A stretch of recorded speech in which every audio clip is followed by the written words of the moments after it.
Welcome back everyone to the last episode of City Design. In today's installment, we're going to be covering things like farms, forestry, and ore. Not oil, unfortunately. This is a green city and I didn't want to include oil. Because this is the last episode, I decided to make this episode a bit longer, include a bit more stuff, and just go a little bit more in depth. So yeah, let's get started. So to start off, I laid down a whole bunch of dirt roads and I made them as curvy as I could because in the forestry areas where I have been personally, it's all dirt roads first of all, and they're all very curvy. They're not straight for the most part, they're very curvy, and then you get these branches off of them. And I tried to replicate that here. I couldn't go completely off of memory, so I did look at Google Maps quite a bit, and a lot of them have this sort of grid layout, but the grid is made in a way that is formed by multiple branches sort of connecting together, and I really like that, and I think I was able to do that pretty nicely. You can kind of see me doing that here while at the same time keeping that sort of curvy thing I'm going for. Yeah, basically I just have that curve and then I have straight roads branching off of it.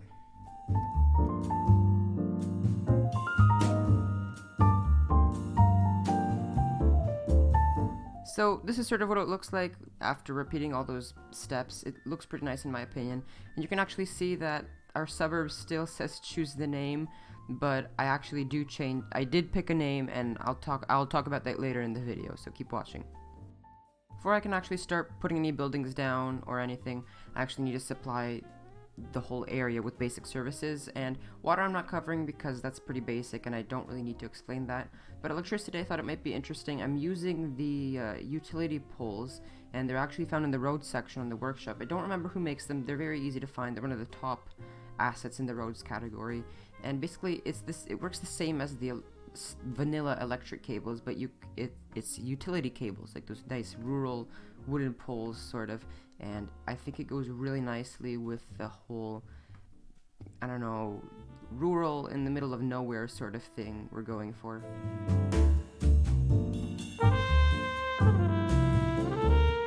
Something else that I noticed on Google Maps was that entire blocks or squares, like grids of trees, would be missing sometimes.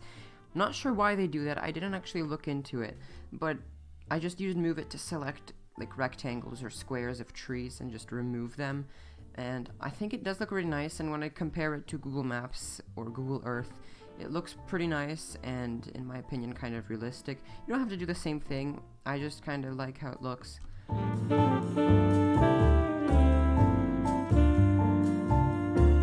So please ignore the entire train part of this clip. I just left it in because I wanted to show you how I zoned the area. The train stations didn't work out. I replaced it because this one was glitching out. Basically, I zoned very sparsely and irregularly. I'd put little zones here and there because if you look on Google Maps, I'm saying Google Maps a lot because I did use that as a reference in this video a lot. Buildings are very spaced out, as are, you know, little industrial areas, and you don't want to have it all very dense. It's very spaced out. I also want to take this moment to thank Douglas Green Up for the name suggestion for the suburb. I decided to go with Woodside because of how close it ended up being to the lumber district, whatever, forestry district. It seemed like a perfectly fitting name, and I liked how simple it was. It wasn't anything overly complicated, although I did like a lot of your other suggestions, guys. Please don't think that just because I picked one suggestion I didn't like the other ones. I did. I just decided to go with this one because it coincidentally seemed to match perfectly with what I'm doing here. Speaking of which, I'm just creating a train connection right now, and it does go through a mountain. So what I actually did was I flattened the area where the train track would go through and created the curve. And then all I did was I pressed undo for the terrain modification, and that let me then just use fine road tools to upgrade the section of track that was in the mountain to a tunnel, and that wouldn't affect the actual elevation of the track as it goes through the tunnel at all, because if you don't do this, the tunnel will be all wonky and wobbly and it'll wave up and down, and it's really annoying. You probably know what I mean if you ever try to make a tunnel through a mountain. It's so horrible.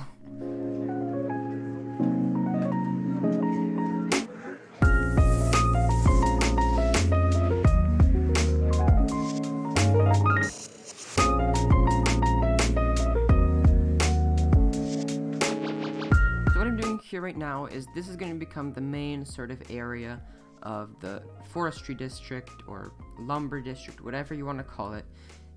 I'm creating a lumber mill, and the lumber mill is by somebody named Acapulco, Accapulco, on the Steam Workshop. Honestly, this is such a great asset, and it goes perfectly with what I'm trying to go for here. And it also looks great. It does. It's green. It doesn't have any super bright colors. It's also pretty realistic. There's like a debarker, a saw, storage, stuff I don't even know. And what I tried to do was I just created a grid and I tried to fit those assets together in a way that it looked nice and seemed realistic. And if it's not, if you're in the industry, let me know and I'll try to fix what I can. I am trying to go for somewhat realism, but at the same time I don't care that much for lumber. I'm just trying to go for what looks nice and is functional, by the way.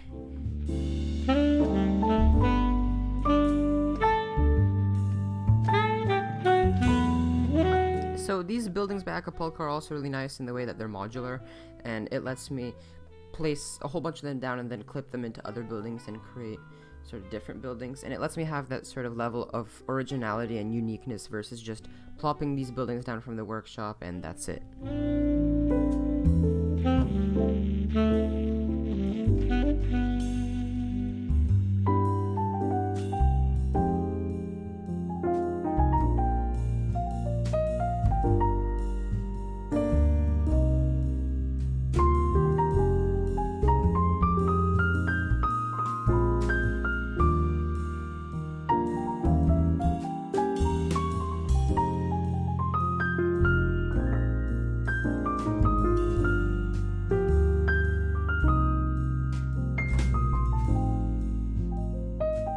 So I did make my extremely big rail yard that I made an entire episode on, but I still wanted to include another rail yard here because this is a sort of lumber area, and I imagine they'd first be loading the lumber onto carts and then, or wagons, whatever you want to call it, rail cars, and then they'd be moving it away. And I tried to replicate that. It's a pretty tight rail yard in the way that the curves are sharp and the track isn't all that long. I'm using tracks again by Bruna, I'm pretty sure it is, except these are the old train tracks versus the high-speed ones. I think they look really nice. They kind of, again, they go with the style I'm looking for, and that's really what I'm kind of trying to do. I'm trying to make sure it's all part of the same style. It's wooden ties instead of cement ties, and it does give it that sort of rustic look, kind of. And yeah, you can see I just create a whole bunch of tight curves. I connect all those different tracks together. I try to keep it pretty consistent so they're connecting in a sort of a similar spot, and I really like how it turned out.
After that, again, I'm just putting down the rail cars that I want.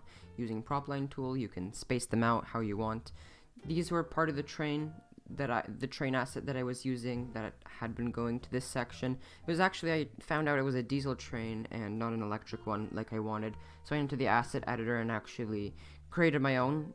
I just changed the locomotive to an electric one, and I think it looks pretty nice, but it still uses these same rail cars, so I'm pretty happy about that.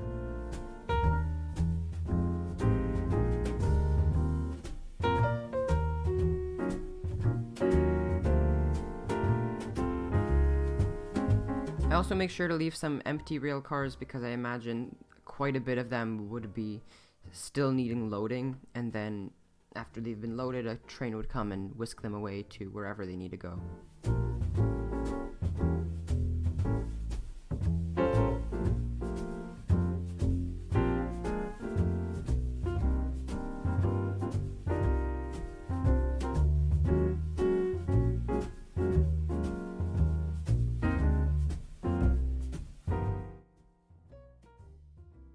So the detailing I did was a lot of the same thing, and I'll just leave this clip in because it kind of shows basically everything that I did. I took these log pile assets. I don't remember exactly by who they're from, but if you just search up log pile in the workshop, they'll come up. And I sorted. This is the sorter, by the way. I don't know how sorters work at all. Please don't take this as something factually correct. I'm just doing what looks, in my opinion, good. And I'm taking these log piles and I'm sort of just putting them into these different sections or segments of this sorter. And honestly, that's pretty much it for forestry. After that, I moved on straight onto farming and farms. And yeah, so here you can see me making a wheat field, and this is how I create all my fields. These assets are made by Dietza. It's like, I don't know how to pronounce it. It's like Deckzaah. Dietza. Kind of looks like Czech Republic. I don't know. But they're great assets. I love the fields. There's so many different ones. There's wheat fields, there's corn fields, there's different varieties of the same crop, like cut fields. And what I did is I just created large squares, I guess. And I used a lot of wheat fields because wheat export is really popular, and I really like the look of wheat fields. They also, if you zoom out, you can still see them, which is another big reason why I still use them. And I put down a lot of these cut fields because I'm going to be putting down combines later that look like they're harvesting it. And just a heads up, the way I put the combines, I realized later that's not how they work at all. So that's just that's the same way I did. I just moved the fields closer together then, so it actually makes sense because they're cutting these huge areas while their blades are pretty small. Fields are also great because they are also modular, and you can kind of just put them all together, then kind of surround them with a dirt road, and that's it. That's your field there, and it's pretty great unless you want to detail it like I'm doing right now.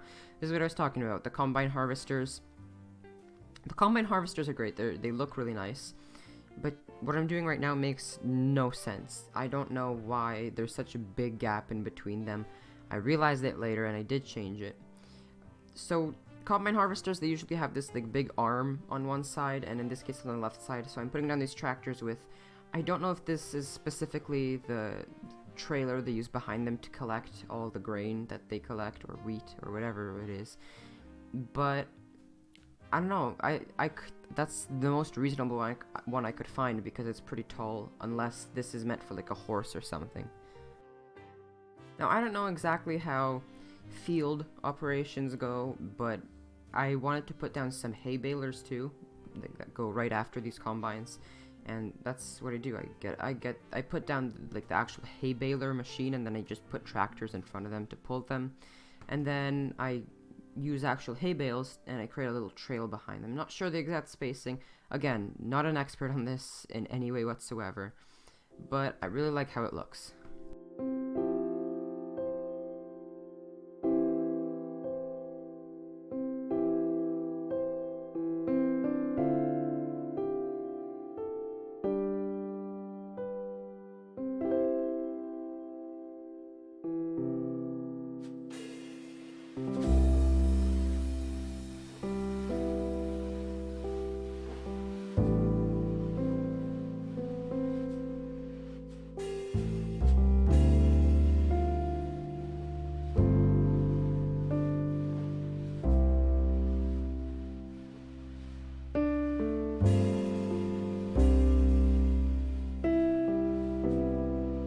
If you're gonna be making a farm, you need to make sure to include barns, and I didn't use many barns for farm animals.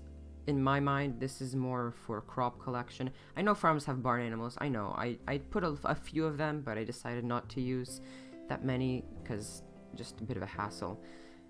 You can if you want, though. It's pretty simple. You just create a big empty lot. You can fill it with dirt if you want. And those barn assets are by Beard Monkey.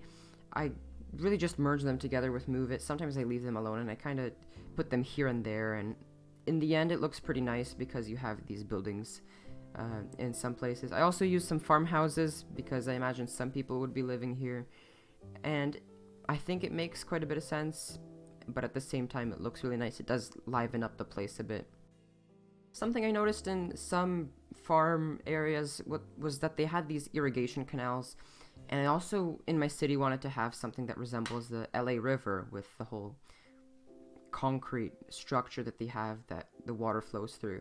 And so I tried to do that. I used the Breakwaters by Ronix and then the Sunken Walls by Avania, and I used Move It to kind of use the Avania's walls and put them on the side because the breakwaters do clip through the ground and they create some weird terrain glitches. So then I moved those walls by Avania to the side, and it covers up the glitched area, while at the same time it does look like it's part of the same structure. As for the fields, you can actually see some in the background. I do the same thing with all of them. There are different varieties, but you really just kind of put them into squares or rectangles or whatever shape of your choice, and there really isn't much to it. It's a lot of repetition. I'm done copying and pasting quite a bit, as well as tweaking some things here and there. I actually wanted water to flow through it, and I decided to use this fresh water outlet. This is part of the vanilla game. Unless it comes with natural disasters, I'm not completely sure. But basically, I already talked about it in my services video. It just outputs extra water in the system, and it turned out not to be enough, so I actually put down 2 later on, and now I have a pretty nice river flowing down there.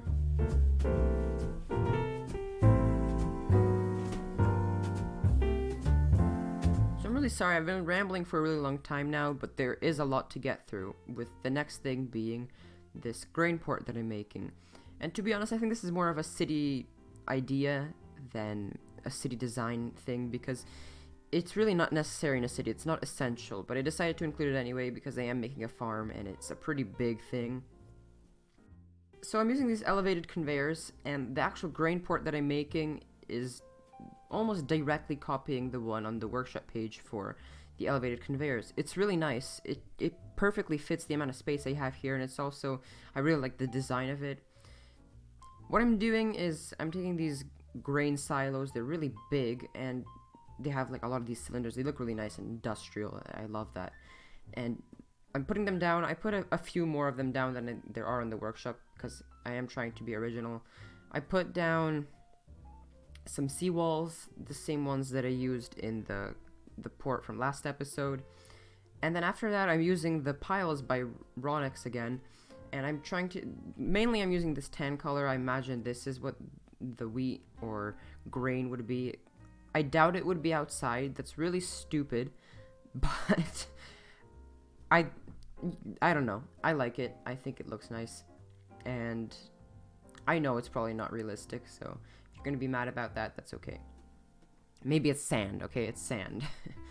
I did put a few other piles, though. There were some tan piles, there were red piles. I kind of imagine as that either different types of crop or different types of soil or something like that. I don't know if it makes sense, but I think it looks great. I think it works for me, and that's why I'm using it. So after that, I started painting the district, and it's actually a lot bigger than I expected. It's almost as big as downtown Grunstadt itself. And you can see I already put down the train station. I decided not to include that. It's pretty straightforward. It's a train station, and then I have tracks going to it. I create a little loop for trains to go around because apparently they only use one side of the track for the train station. You can see I put down a lot more fields, and I did detail them the same way that I did with the wheat field I showed. I used the props by Thomas, Tomas, and then there's like 13 or something in there. Really nice farming assets, so I used those. For the fields, again, it's just rinse and repeat. It's the same thing. You create a square or a rectangle with them. But A lot of the fields, they disappear when you zoom out, so I tried to include something with Surface Painter so you can actually see that there's something there. I used a lot of the ruin texture because my ruin texture looks like soil, and I also used gravel texture here and there.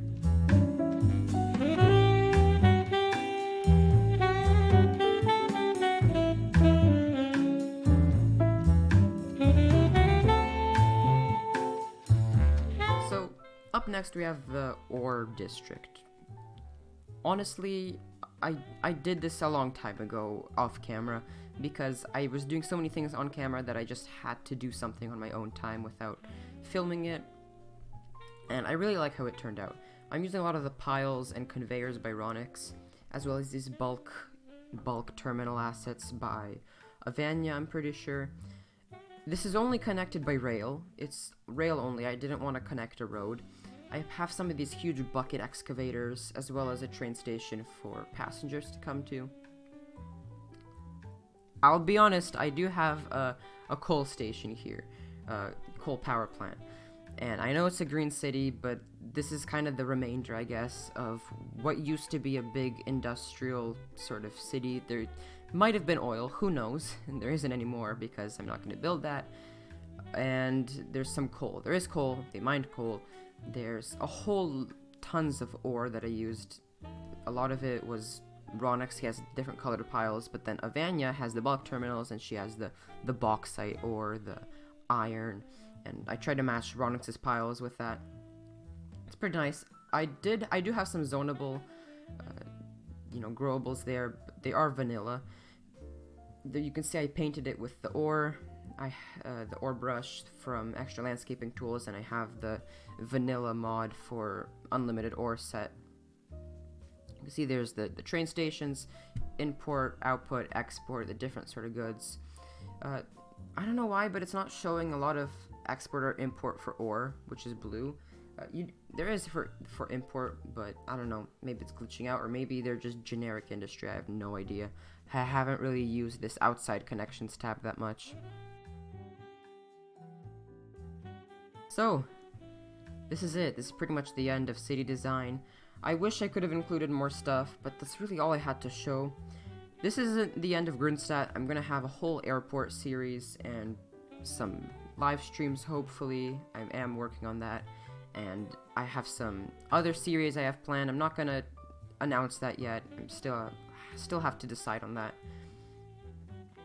I had a lot of fun doing this, and honestly, if you like this episode, please do let me know, because I need to know on what to do for my next series and what you guys like. Also, if you haven't noticed, I haven't been using the fade transitions in between clips, and let me know if you like that more, if you like the sort of jump cut transition versus the actual fade. I don't know, personally, I don't really have a preference. It's really just kind of what most of you like. And yeah, that's pretty much it. Thank you guys so much for watching. If you liked the episode, then leave a like and let me know what you liked in the comments. I swear I read all of them. If you didn't like something, then tell me what you didn't like and leave a dislike. I always try to correct the stuff, and like I said, I do read all the comments. Please believe that. I really do. I have a comment set to review, so that I read every single one of them before I approve it. Also, please consider subscribing if you want to see more videos like this. And if you want to be reminded of when I upload a new video, hit the bell icon. I do try to upload frequently. I previously said weekly, but that's clearly not working out, so frequently, and I'll try to keep it close to a week. So, yeah. See you next time.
reset the controllers.